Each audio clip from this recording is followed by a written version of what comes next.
and the road slid away behind him. There were dark woods on either side, throwing long shadows across the moon-whitened dust, and he heard the noise of crickets chirring, and once there was an owl. Have to take a gun and get that owl before he swiped some chickens. Mr. Rossman didn't mind if Brock hunted. It was funny the way he kept thinking things tonight. Usually he just went along, especially when he was as tired as now, but maybe it was the moon. He kept remembering bits of things, and words sort of formed themselves in his head like someone was talking. He thought about his bed and how nice it would have been to drive home from work.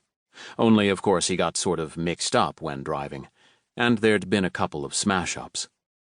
Funny he should have done that, because all at once it didn't seem so hard. Just a few signals to learn, and you kept your eyes open, and that was all. The sound of his feet was hollow on the road. He breathed deeply, drawing a cool night into his lungs, and looked upward, away from the moon. The stars were sure big and bright tonight. Another memory came to him.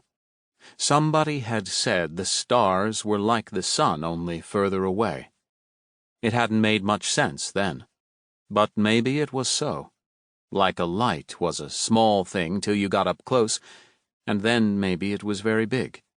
Only if the stars were as big as the sun, they'd have to be awful far away. He stopped dead, feeling a sudden cold run through him. Jesus God! How far up the stars were. The earth seemed to fall away underfoot. He was hanging on to a tiny rock that spun crazily through an everlasting darkness, and the great stars burned and roared around him, so far up that he was whimpering without knowing it. He began to run. The boy rose early, even if it was summer and no school, and breakfast wouldn't be for a while yet. The street and the town outside his windows looked very clean and bright in the young sunshine. A single truck clattered down the road, and a man in blue denim walked towards the creamery carrying a lunch pail. Otherwise, it was as if he had the whole world to himself. His father was already off to work, and Mom liked to go back to bed for an hour after fixing his breakfast, and Sis was still asleep. So the boy was all alone in the house. His friend was coming over, and they'd go fishing, but first he wanted to get some more done on his model plane. He washed, as thoroughly as you could ask a 10-year-old to, snatched a roll from the pantry and went back to his room and the littered table there. The plane was going to be a real beauty, a shooting star with a CO2 cartridge to make it jet. Only somehow, this morning it didn't look as good as it had last night. He wished he could make a real jet motor for it. He sighed, pushing the work away, and took a sheet of paper.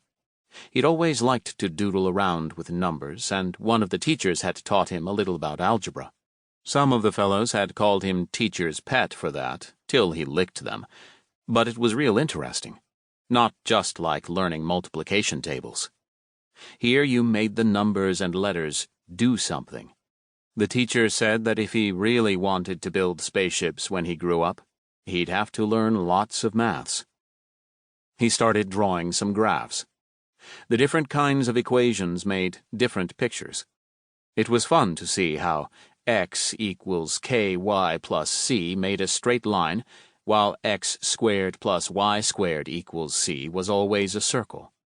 Only, how if you changed one of the x's, made it equal 3 instead of 2? What would happen to the y in the meantime? He'd never thought of that before.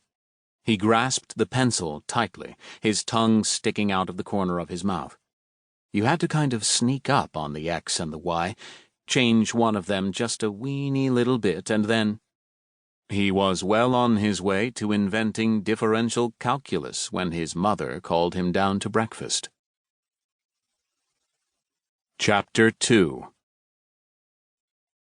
Peter Corinth came out of the shower, still singing vigorously, to find Sheila busy frying bacon and eggs. He ruffled her soft brown hair, kissing her on the neck, and she turned to smile at him.